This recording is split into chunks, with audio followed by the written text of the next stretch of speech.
Ever find yourself waiting endlessly at a big box pharmacy, feeling like just another number? At Tablet Pharmacy, they provide the personalized service you deserve. They offer free delivery and blister packaging options to make managing your medications easier than ever. Check their competitive prices online at tabletpharmacy.ca. Peter and Dave, they're on the mic's alright. Join the ride, it's gonna feel just right. Welcome back to the Pulse Community Podcast. We're here to bring you more stories with a focus on the people and events of Mid-Vancouver Island. I'm Peter McCulley. And I'm Dave Graham. Well, Peter, the calendar says it's November and nature is acting accordingly with the leaves having mostly fallen. The days are getting shorter. Now we're being reminded of how many days remain before Christmas. Dave, you're thinking already of Christmas? I'm not thinking about it by choice, Peter. Certain stores have been reminding us of the coming of Christmas for, a month already? And here I am going to follow suit, although I want to take the opportunity to remind people that they might want to consider doing some shopping sooner than later in order to support the 17th annual Tigh-Na-Mara toy drive, which is already underway. Oh, this is such a special event, has an immediate and substantial impact on the lives of many of our fellow community members. Absolutely. All donations benefit the SOS Caring for Community at Christmas program, providing gifts for and food for families in need of help.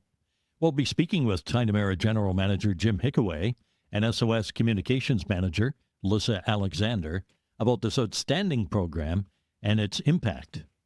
One parent I spoke with was caring for her niece and nephew over the holidays, in addition to her own child. And so I'll just read you what she told us.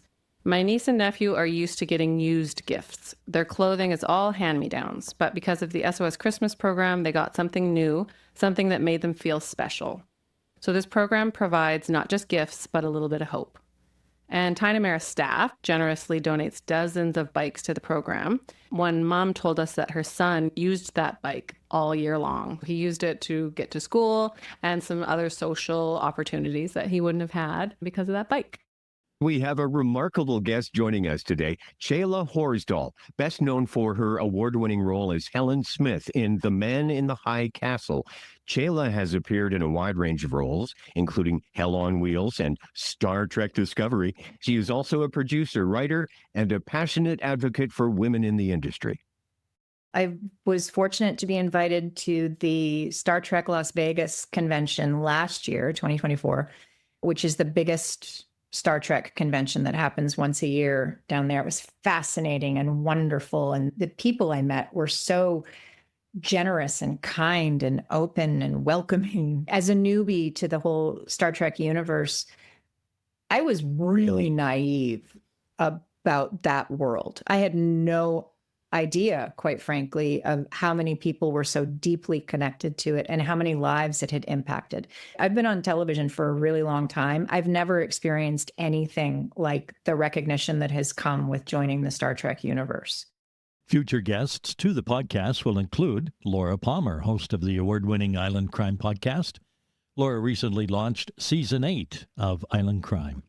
Vancouver Islander Zachary Stevenson, who is well known in this area for his work on the Buddy Holly story and the Hank Williams tribute, among others, is bringing his musical Christmas show to the Port Theatre. The Nanaimo musician Vince Worry drops by to chat about his new EP, Like a Runaway Train. Also, we'll be hearing an update from Cheryl Dill on how the Parksville Beach Festival continues to benefit the region long after the actual event is over. And we'll talk with Charlene Smith about the works of the Parksville Qualicum Community Foundation. Daryl Mackay of Campbell River, whom we interviewed from Ukraine in episode 2 this season, has sent us a message on our Speak to Us line. Hello, Peter and Dave. Thank you for all the support. Thank you for the podcast. And thank you for all your listeners for donating to the cause. My book on Ukraine is now published. It's on Amazon.ca. It's called My Time with Heroes. And if anybody's interested, just go to Amazon and you can order it. You can get a Kindle version or a soft cover. I am looking forward to feedback. I've had some awesome feedback on it. Thank you. I'm heading to Ukraine tomorrow, so maybe there'll be another chapter. Thank you very much. There's exciting news for book lovers. Fireside Books in Parksville now has a second location in Port Alberni. The Bookworm. Used books are just $5 or less. The Bookworm on the corner of Redford and Anderson, open 7 days a week from 10 to 5. Building your personal library for less. Fireside Books at 464 Island Highway East in Parksville is a book dragon's dream come true. Browse their extensive collections 7 days a week. Both locations make growing your personal library easier than ever. New and used books and so much more. Order online at firesidebooks.ca and pick up at either location. Details available online. Ask about returning books for a book credit. Fireside Books and The Bookworm. 2 locations, one amazing adventure in browsing. Ian Lindsay of Lindsay and Associates has played an active role in the local community since 1979. He has been with RE/MAX, Vancouver Island's most advanced real estate business network, since 1996, marketing and selling residential, rural, strata, recreational, investment and project development real estate. Ian has received several awards recognizing his exceptional community commitment locally, as well as awards for outstanding performance and achievement from both RE/MAX International and the Vancouver Island Real Estate Board. You'll find true real estate professionals at ianlindsay.ca. The Tigh-Na-Mara toy drive for the SOS is underway. Marilyn has guests in the green room to tell us all about the 17th annual fundraiser. In the green room are Tigh-Na-Mara General Manager Jim Hickaway and SOS Communications Manager Lissa Alexander to talk about the 17th annual Tigh-Na-Mara toy drive. All donations will benefit the SOS Caring for Community at Christmas program, providing gifts for local children and youth, as well as grocery store gift cards for low-income families and individuals. Welcome to the podcast. First off, just to be here, I always just feel excited, especially around this time of the year with the gingerbread just about ready to go up, at least at the time of this recording. That was the case. Jim, let's begin with you, if I may, and talk about the big day for this fundraiser, the community breakfast, the buffet, what's on the menu. Is Santa going to be there? I don't know. Where would you like to start? Thanks, Dave. Yeah, the big day is Wednesday, November 26th. We use all of our Cedars Restaurant and Lounge as well as our ballroom, and we serve around 1,200 breakfasts last year. We're hoping for more this year. The doors open at 6:30 in the morning and go till 10 in the morning, and it's a full buffet breakfast, so scrambled eggs, bacon, sausage, pancakes, coffee, tea, juice, and it's welcome to anyone who brings a new unwrapped toy or gift card or cash donation is welcome. Of course, the goal is to put a smile on every child's face on Christmas morning. A lot of families are struggling this year, so my hope is that the community will come out in full support again, as they have for the past 16 years. Last year, we raised over 2,700 toys and about $30,000 in cash and gift cards. Since my days in radio, I've been less involved with this, but it always amazed me. I was always so impressed by how this event evolved from year to year, became just more efficient and smoother for everyone participating. I guess that goes to say that if there may be a lineup for a little while, but you'll be through if you're at all in a rush. There are some other options we can get into. First, for those unable to attend on that big day, how else might they help? We do have an alternate plan, so if you can't make the big day or simply prefer to come on a quieter day, we do offer our traditional breakfast in our Cedars restaurant midweek for the 2 weeks leading up to the toy drive breakfast for the same donation of a new unwrapped toy or gift card or cash donation. This will start on Wednesday, November 12th this year and run through Tuesday, November 25th from 7:30 in the morning when the restaurant opens till 11:30, and that's midweek only. Last year, we served about 1,200 more breakfasts during that 2-week period leading up. It's also a great opportunity for larger groups or companies to bring their team when they might not be able to find seating together on the big day. On that big day, for those suffering a time crunch in the morning, and so many of us do, you have an option, the drive-through. Care to explain?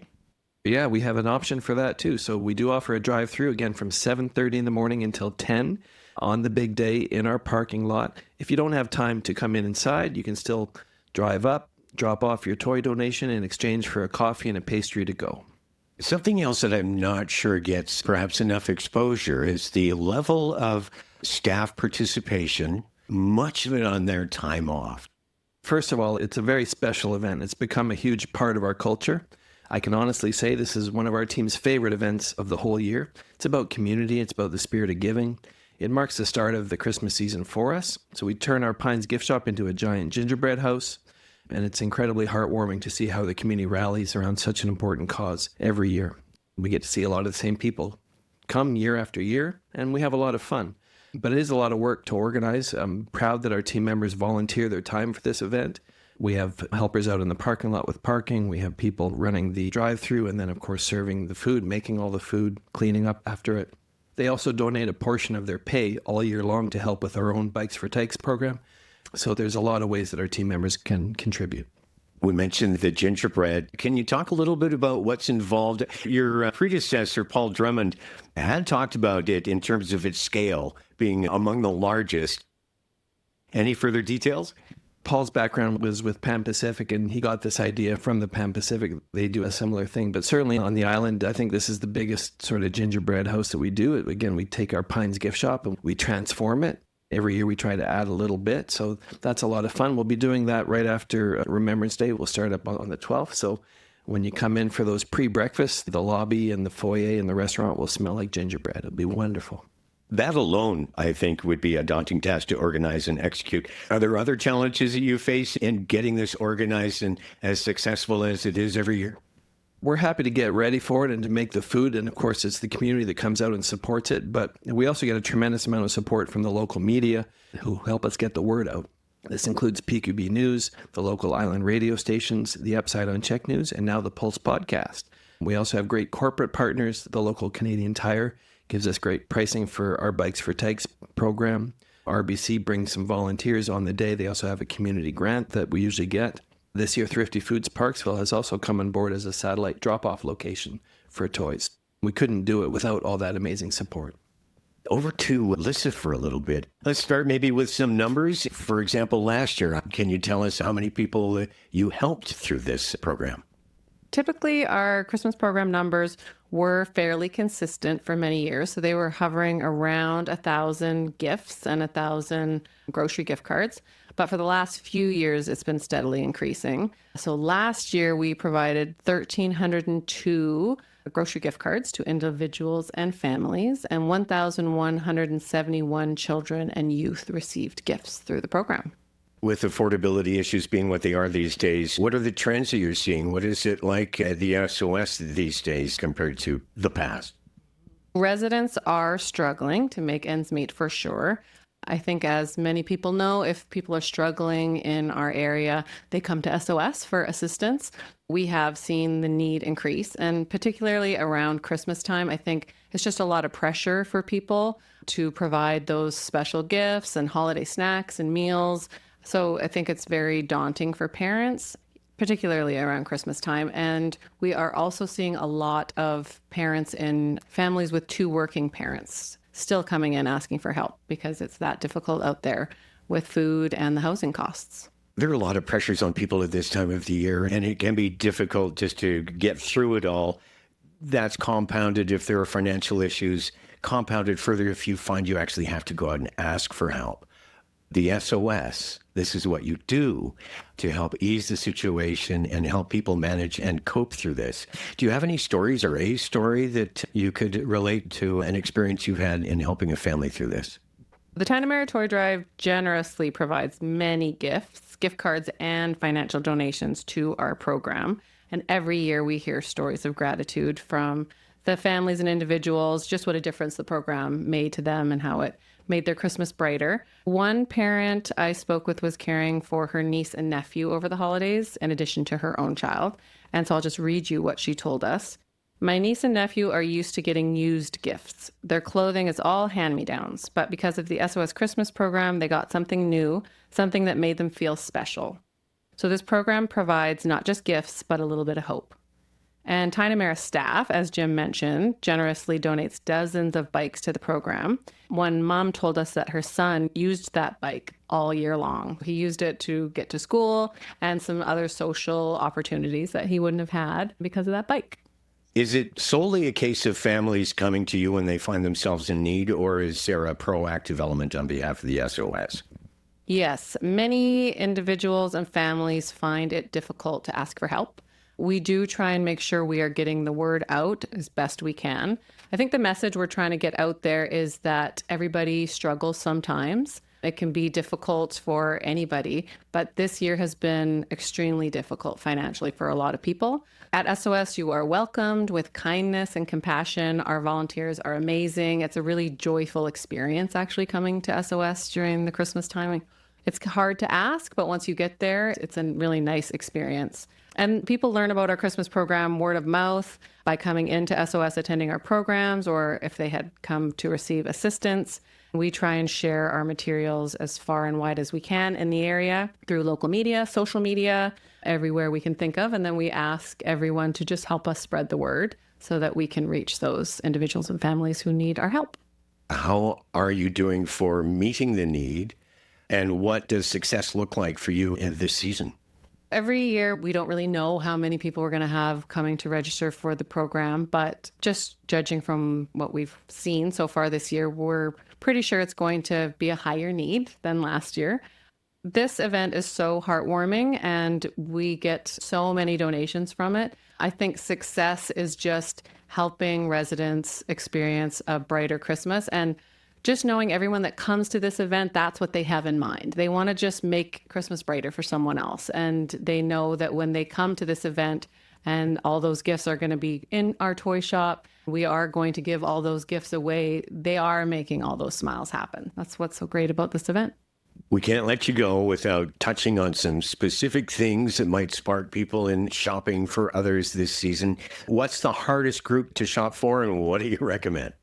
It's the teens and tweens. We're usually always low on gifts for teens and tweens, so we're anticipating that again.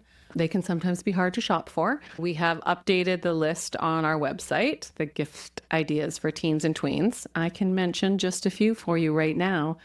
Hoodies for girls and boys, nail care gift cards, pajamas, slippers, robes, bath and body care gift baskets, sports equipment, Bluetooth headphones, and just gift cards. They love gift cards.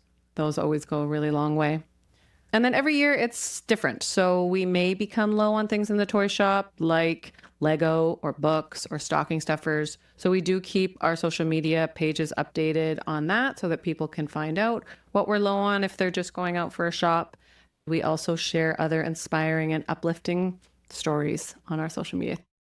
Dave, we need to book our breakfast reservation to go in and enjoy breakfast and, of course, drop off something for the kids.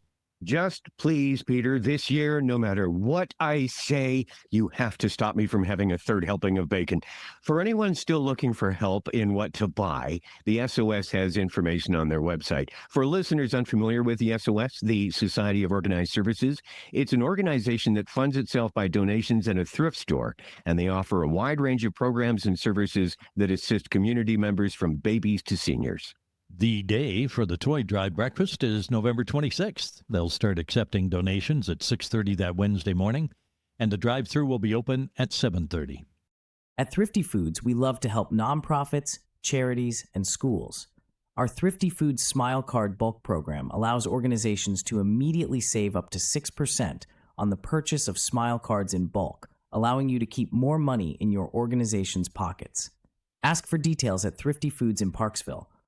The Pulse Community Podcast is brought to you in part by Windsor Plywood in French Creek, specializing in hard-to-source interior and exterior home finishing products, including flooring, doors, and moldings, and exterior project materials such as yellow cedar. Windsor Plywood French Creek carries high-quality, responsibly sourced products and are committed to providing outstanding value and personalized, one-on-one service to all of our customers, homeowners, do-it-yourselfers, renovators, builders, designers, craftsmen, and contractors. Regardless of the type or size of your project, Windsor can help you bring your vision to life from start to finish. Let Windsor Plywood in French Creek help you with your renovation, new build, or building project. Visit them online or call 752-3122. Ever find yourself waiting endlessly at a big box pharmacy, feeling like just another number? There's a better way. At Tablet Pharmacy, they provide the personalized service you deserve. Check their competitive prices online at tabletpharmacy.ca before you even leave home.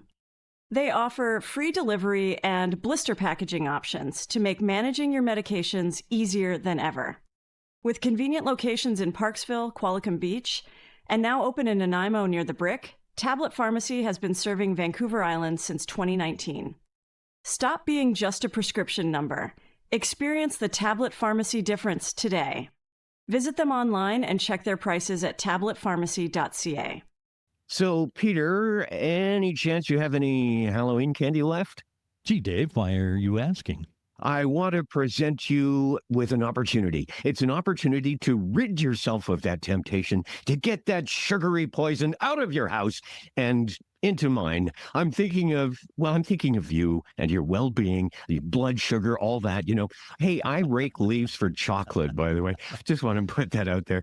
Our next guest has had an incredible career in television and film, her work spanning multiple genres and some truly iconic series. Here's Marilyn. In the green room is Chelah Horsdal, best known for her award-winning role as Helen Smith in The Man in the High Castle. Chelah has appeared in a wide range of roles from Hell on Wheels to Star Trek Discovery. She's also a producer, writer, and a passionate advocate for women in the industry. Thanks for beaming into the green room today, Chelah. We're glad the Federation president has a few minutes for us. Thank you for having me. We'll talk about your role in Star Trek Discovery and lots of others, but first I wanted to ask you about your life growing up. You're a British Columbia girl. Your dad is folk singer Valdy. When I asked Siri to look you up on the interweb, she found lots of references in interviews to the fact that you were born and raised with quote-unquote hippies. Did that lifestyle influence you then or now? Yes. My mother now at times will claim we weren't hippies. We lived on a commune. I didn't try actual chocolate until I was about 7 years old, so far as I remember. And I remember discovering chocolate, real chocolate, for the first time, only to find that I had been lied to and told that carob was chocolate for many years prior to that. If that's not indicative of a hippie lifestyle, I don't know what it is. I understand you spent most of your 20s traveling before committing to acting, so perhaps you could tell us about some of those travels. Where did you go? How did those experiences influence you as an actor? I lived in the Cayman Islands when I was 21, moved down there, really just, I think, wanting to find a little adventure, do something unexpected.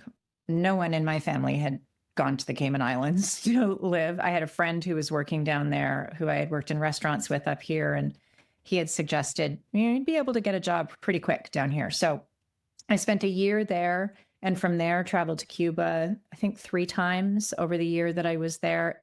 That whet my appetite for travel, because having the experience of going to what some people would call a third world country, I found it to be incredibly sophisticated and so rich in culture.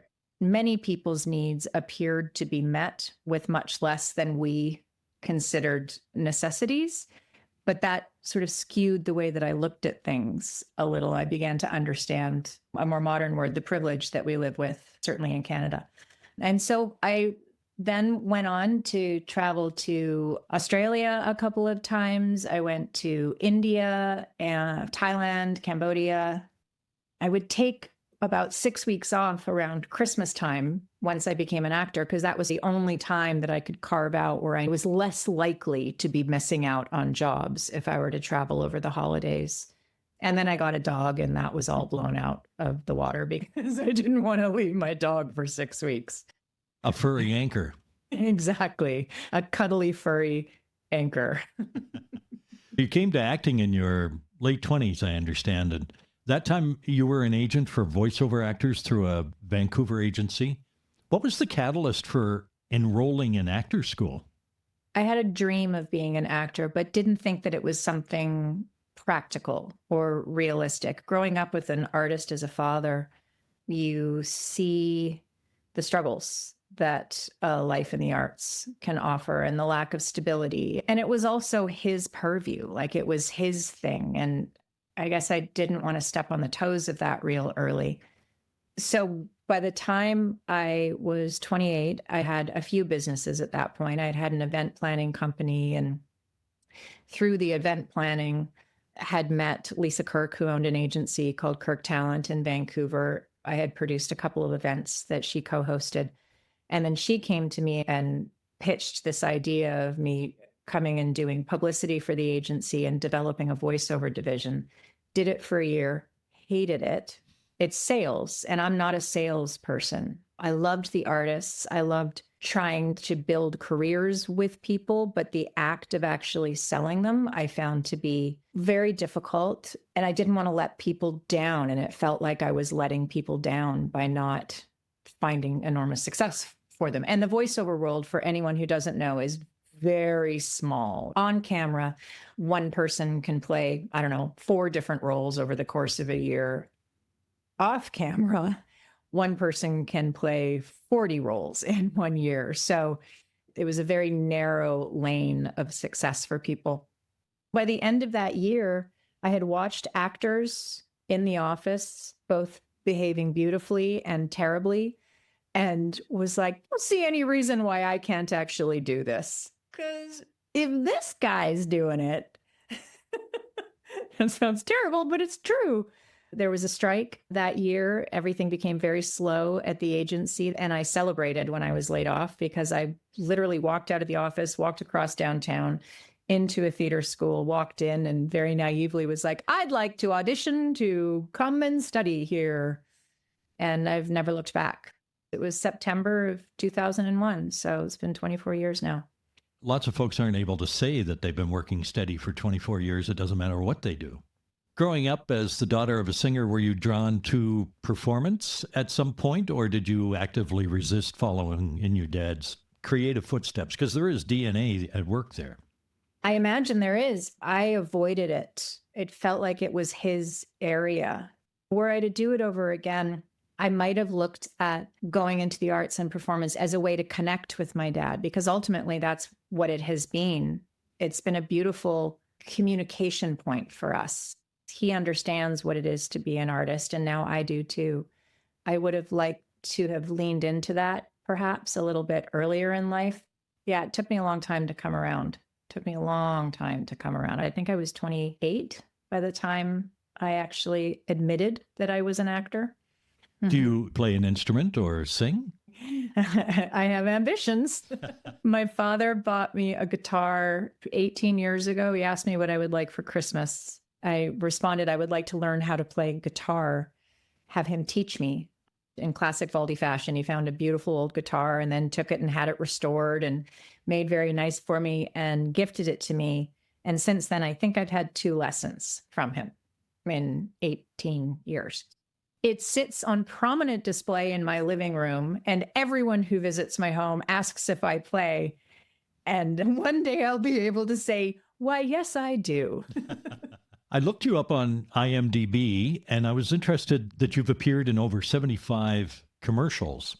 I wasn't familiar with that side of your career. Any commercials that stand out as you think back, and maybe reflections on commercials in general? Commercials were the thing that put me through school.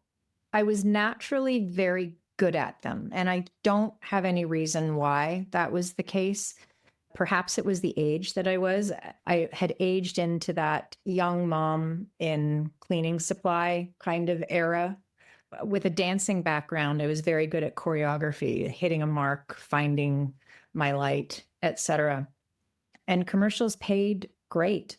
I was able to do 75 commercials. That was over the course of about 3.5 years. So I was doing a lot of them every year.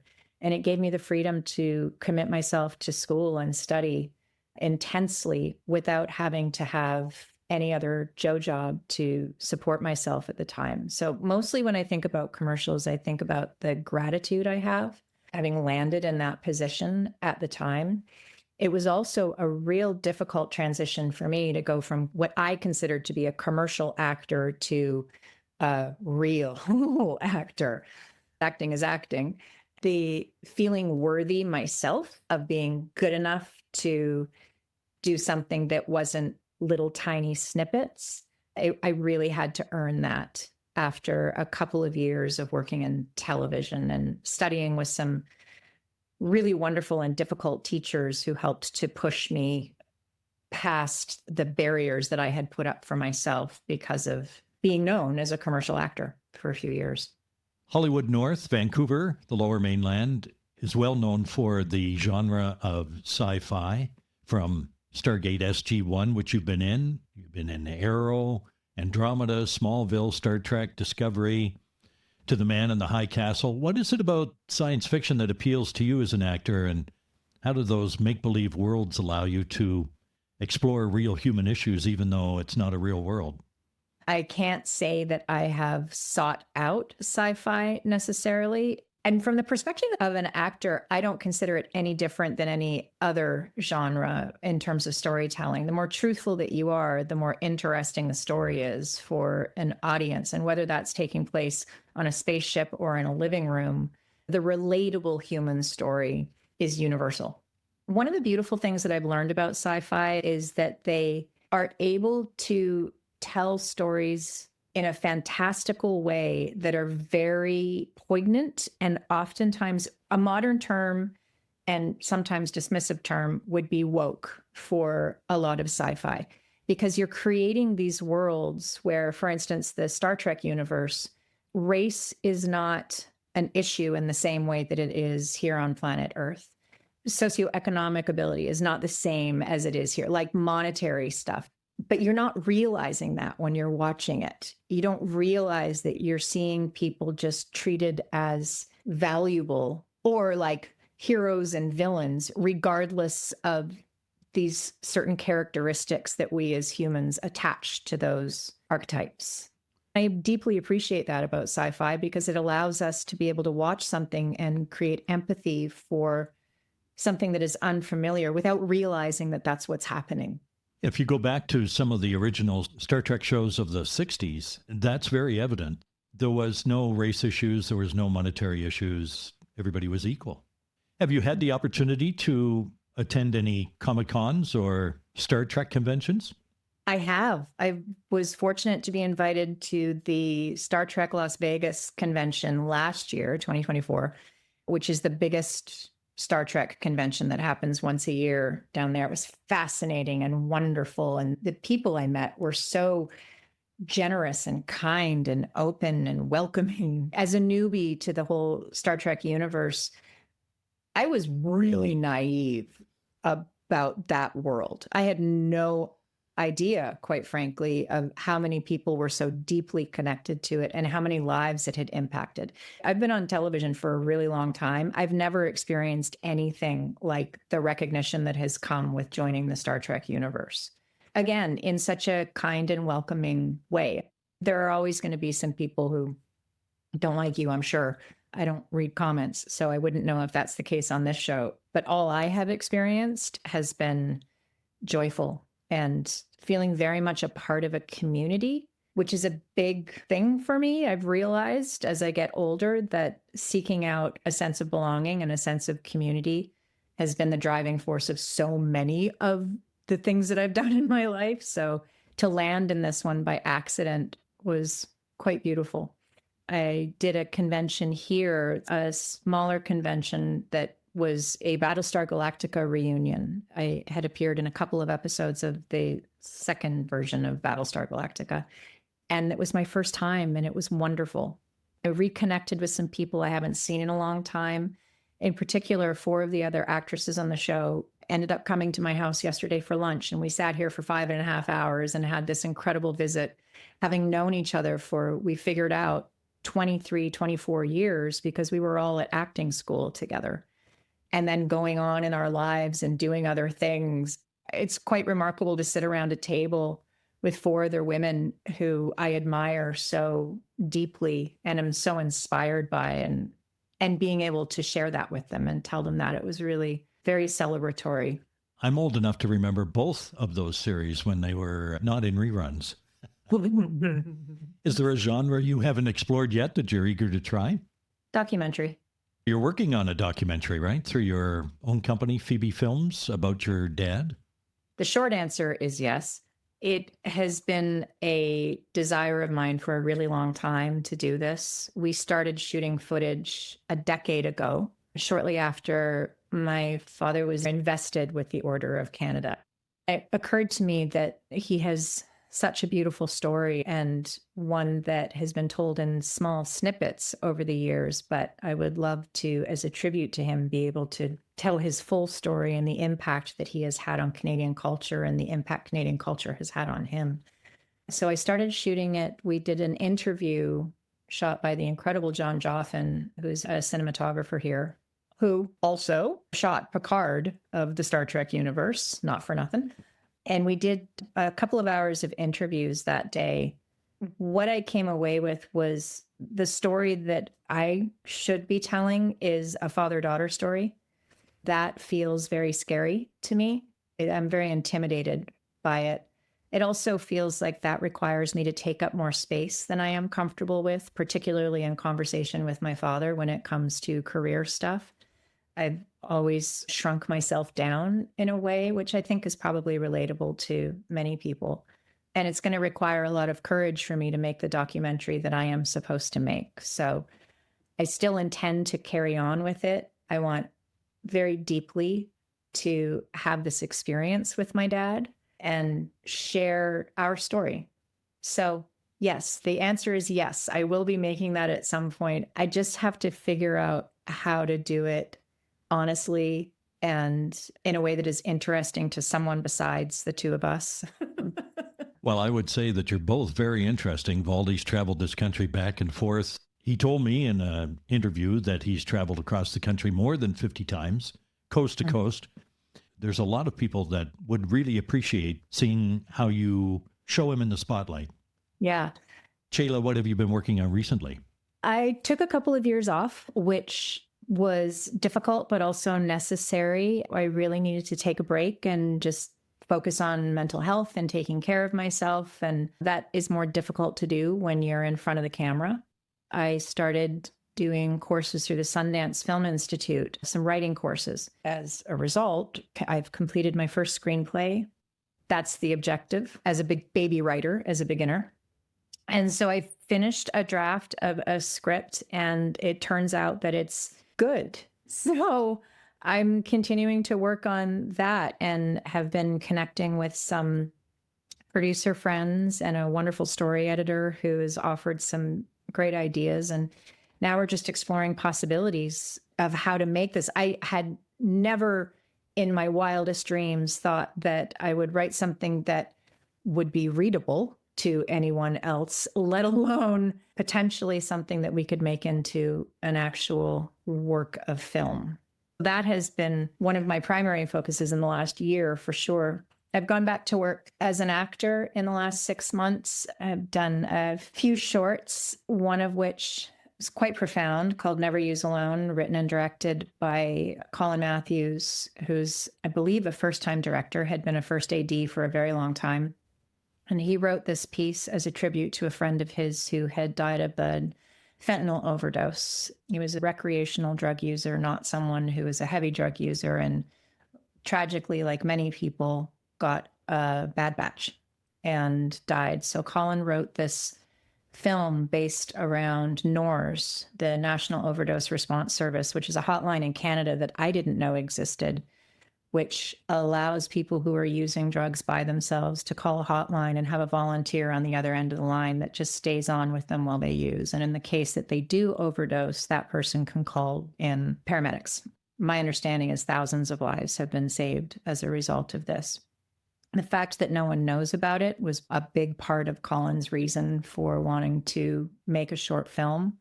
The entire thing is one side of a phone call. So you're just with the volunteer, Ramona, who I play, who's taking calls for ultimately 25 pages of this script. That was a real test for me to see if I could still act, because it was 100% me for 25 pages. And woof, I'll tell you, I don't know that I've ever worked so hard on something in my life. We shot the entire thing in 2 days, which when you're only shooting one side of a conversation becomes far more doable. However, it was not easy, and I'm very grateful to have been able to tell that particular story. Beyond that, I've done a few movies this summer, and I did a show for Amazon, which was my home for a long time, on The Man in the High Castle. I'm fairly certain that'll be coming out next year. I'm sure there'll be announcements at some point soon. I just don't want to get in trouble for announcing anything too soon.